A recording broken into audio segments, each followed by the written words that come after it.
ہے اور وہ فزیولوجی کے بہت بڑے ڈاکٹر ہیں. ہم جب گفتگو کرتے ہیں کسی پڑھے لکھے انسان سے, ہم نے پوچھا آپ یہ بتائیے کہ جب بچہ پیدا ہوتا ہے بچے کی پیدائش کس طرح ہوتی ہے, بچے کی پیدائش کا مرحلہ کیسے ہوتا ہے. اب دیکھیں وہ ڈاکٹر جو 20 سال کالج اور یونیورسٹیوں میں پڑھتا ہے تب جا کر کے وہ ان چیزوں کو جانتا ہے کہ بچہ پیدا کیسے ہوتا ہے. پیدائش کے لیے ڈاکٹر نے کہا کہ باپ کا نطفہ ماں کی رحم مادر میں پہنچتا ہے اور ماں کی رحم مادر میں پہنچ کر 4 ہفتوں کے بعد وہ علقہ میں تبدیل ہوتا ہے, یعنی خون میں تبدیل ہوتا ہے, وہ چپکنے والا خون بنتا ہے. اس کے بعد 4 ہفتوں کے بعد وہ گوشت کا لتھڑا بنتا ہے. اس کے بعد پھر کیا ہوتا ہے, کہا اس کے اندر پھر ہڈیاں پیدا ہوتی ہے, یعنی گویا جسم بنتا ہے. یہ اس نے کیسے بتایا, کہا تمہیں کیسے معلوم, کہا اس لیے کہ ہم جب ایک عورت کو جب ہم اس کے بچے کی چیکنگ کرتے ہیں اور اسے سونوگرافی پر بھیجتے ہیں, سونوگرافی کے اندر یہ ساری چیزیں آتی ہیں. ہم خوردبین کے ذریعے اس چیز کو دیکھتے ہیں کہ بچے کی پیدائش کیسے ہوتی ہے. اس نے ساری تحقیقات کو اپنے سامنے بیان کیا کہ پہلے 40 دن یہ ہوتا ہے, اس کے بعد یہ ہوتا ہے, اس کے بعد یہ ہوتا ہے, اس کے بعد یہ ہوتا ہے. یہ آج کا ڈاکٹر بتا سکتا ہے, یہ پہلے کے ڈاکٹروں کو نہیں پتا تھا کہ بچہ کیسے ہوتا ہے. نطفے سے علقہ کب بنتا ہے, علقے سے مضغہ کب بنتا ہے, مضغے سے عظام کب ہوتا ہے, یہ پتا نہیں تھا. یہ اس زمانے میں آ کر پتا ہوا. لیکن آؤ قرآن سے پوچھو, اے قرآن تو بتا بچہ کیسے پیدا ہوتا ہے. یہ قرآن آج کی بات نہیں, 1450 سال پہلے کہتا ہے. رمضان قادری تو پوچھنا چاہتا ہے بچہ پیدا کیسے ہوتا ہے, سن. ثم خلقنا النطفة خلقنا العلقة مضغة فخلقنا المضغة عظاما فكسونا العظام لحما.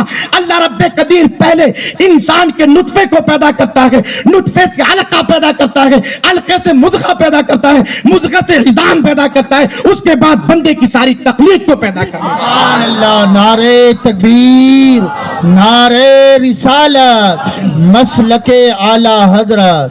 بہت خوب بھائی, بہت خوب. یہ قرآن آج نہیں 1450 سال پہلے بتا چکا ہے کہ جو ڈاکٹر آج پڑھتے ہیں, ارے مسلمانوں اللہ نے وہ کتاب تمہیں دی ہے, کتاب پڑھو تو صحیح تو تمہیں پتا چلے گا اللہ نے کیسے اسرار و رموز کو قرآن میں داخل فرما رکھا ہے. یہ ہے قرآن, قرآن کا عالم یہ ہے. اور دیکھو قرآن کی حقانیت, اور قرآن کو دیکھتے ہو. آؤ 1925 میں ایک اسٹیفن ہاکنگ سائنسداں پیدا ہوا. اسٹیفن ہاکنگ اس کا نام ہے. 1925 میں پیدا ہوا اور 1925 میں اس نے ایک ریسرچ کیا اور ریسرچ میں اس نے یہ کہا کہ دنیا, یہ زمین دھیرے دھیرے پھیل رہی ہے, بڑھ رہی ہے. اچھا اس نے تحقیق تو کر دی, بتا دیا.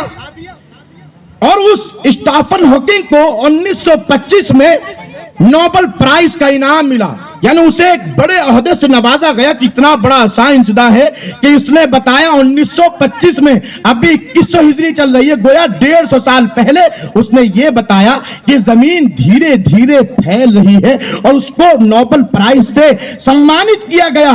اس نے کب بتایا, 1925 میں. اور آپ کو ایک حیرت کی بات بتاؤں, یہ اسٹیفن ہاکنگ وہی ہے, برطانیہ کا رہنے والا ہے.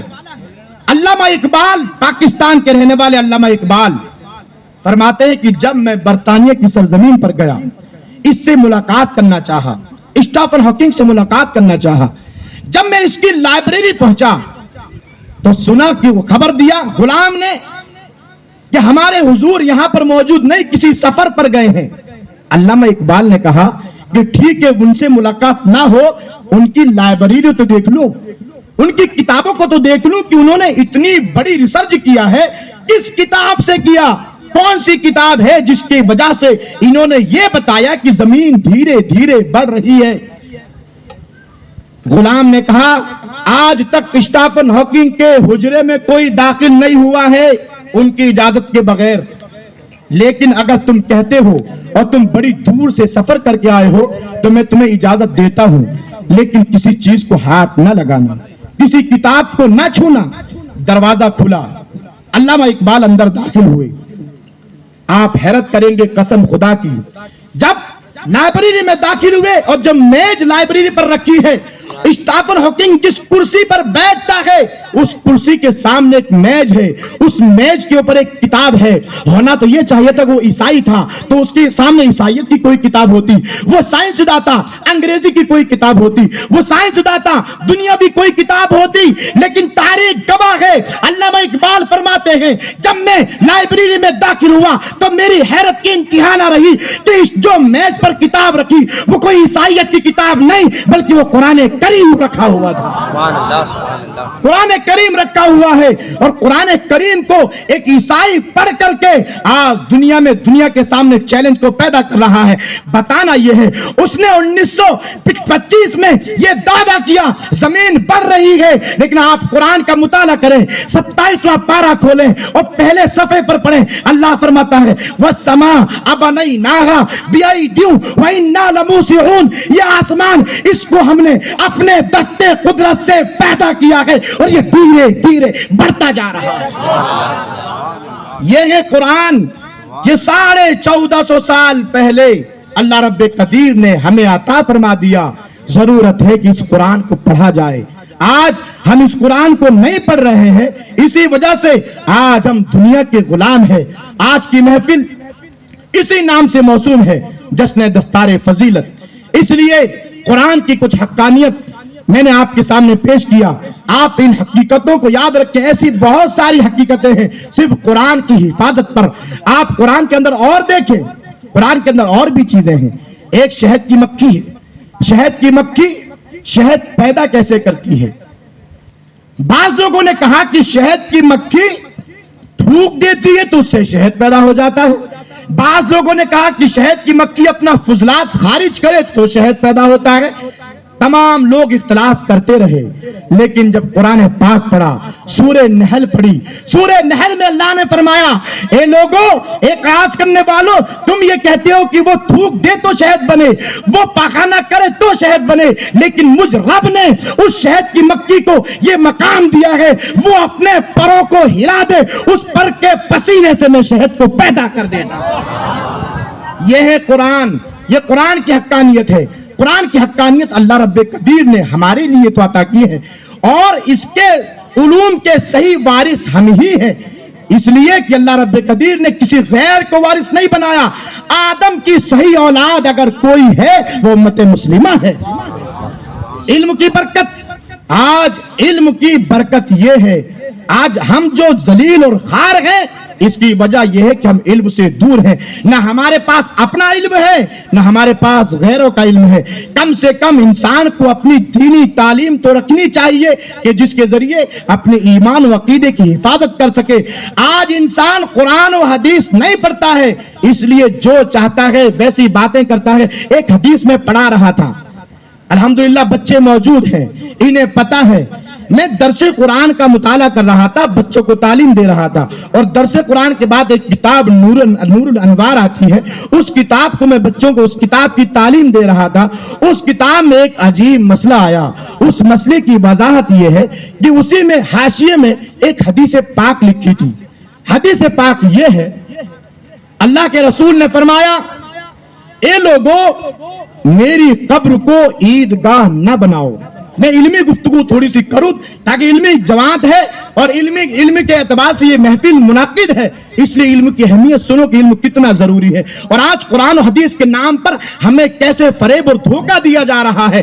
حدیث پاک ہے اے لوگوں میری قبر کو عیدگاہ نہ بناؤ. اسی حدیث پاک کے ذریعے آج کتنے لوگوں کا ایمان بہتا ہے اور کتنے لوگ آج اسلام کو چھوڑ کر وہابیوں اور دیوبندیوں کے اندر داخل ہو جاتے ہیں. کیونکہ ہم مزاروں پر جاتے ہیں, ہم عمرہ کرتے ہیں, ہم حج کرتے ہیں. اللہ توفیق دیتا ہے تو ہر سال کوئی عمرے کے لیے جاتا ہے, اور ایک انسان کو اللہ توفیق دے تو مہینوں میں عمروں پہ جاتا ہے. اور حضور فرماتے کہ میری قبر کو عیدگاہ نہ بناؤ. اسی سے وہابیوں نے یہ اس عقیدے کو دنیا میں ظاہر کیا کہ دیکھو حضور تو فرماتے ہیں کہ میری قبر کو عیدگاہ نہ بناؤ, اور یہ مسلک اعلیٰ حضرت والے, یہ اعلیٰ حضرت کا نام لینے والے یہ ہر مہینے آ کے حضور کی بارگاہ میں بھیڑ لگاتے ہیں. اب بتاؤ صحیح کون ہے؟ اب حدیث پاک ہے تو ایک سادہ سیدھا مسلمان بیچارہ وہ یہ کہتا ہے صحیح بات ہے بھئی حدیث ہے، اس حدیث کو ہم بھی پڑھتے ہیں، اس حدیث کو وہ بھی پڑھتے ہیں، اور حدیث ہے اور حضور فرما رہے ہیں کہ میری قبر کو عیدگاہ نہ بناؤ۔ عیدگاہ کا مطلب ہوتا ہے کہ بھیڑ نہ کرو۔ عیدگاہ پر کیا ہوتا ہے؟ عید میں تمام گاؤں کے لوگ اکٹھا ہو کر عید کی نماز پڑھتے ہیں، تو گویا قبروں پر اس طرح کی بھیڑیں نہ لگاؤ، یہی تو لوگ سمجھاتے ہیں اور ہمیں سمجھ بھی آ جاتا ہے۔ اگر ہمارے سامنے بھی کوئی اس بات کو بیان کرے ہمیں اس کا جواب پتا نہیں ہے، کیونکہ ہم نے حدیث کو پڑھا نہیں، اور اگر حدیث پڑھا ہے، آج ایک بات اور ہے، آج انسان ذرہ بات پر میں علماء سے خاص کر گزارش کروں گا کہ اعلیٰ حضرت نے فرمایا، جو اسی لیے فتاوی رضویہ میں اعلیٰ حضرت نے فرمایا تھا کہ غیر عالم کو تقریر نہیں کرنی چاہیے، اس کی وجہ بھی بیان فرمائی۔ غیر عالم کو تقریر نہیں کرنی چاہیے، وجہ کیا ہے؟ وجہ یہ ہے کہ ایک غیر عالم اگر تقریر کرے گا تو وہ حدیث بیان کرے گا، اور حدیث کی قسمیں آپ کو معلوم ہے کتنی حدیث کی قسمیں ہیں؟